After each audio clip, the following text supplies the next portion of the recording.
Очрашуның быйылы Симәк авылы мәчетендә узуы юкка гына түгел, чөнки быел мәчетнең эшли башлауына нәкъ 20 ел тулган. Имам Хатип хәбәр итүенчә, симәклеләр бик дини халык, намаз вакытларында да, төрле дини чараларда да актив катнашалар.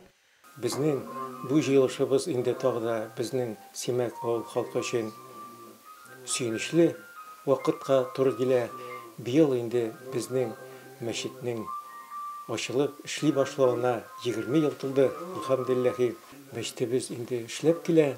Инде әлхәмдүлилләһи, бүгенге вакытта инде безнең мәчетебездә инде 5 вакыт намаз укыйбыз. Әлхәмдүлилләһи, һәм дәресләр алып барабыз.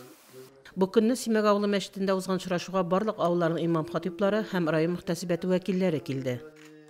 Шушы җыелышларның максаты инде иң аввал безнең имамнарыбызга гыйлем бирү, белем бирү һәм шулай ук инде шушы айда эшләнгән эшләрнең нәтиҗәләрен ясап, киләсе айларга планнар кору.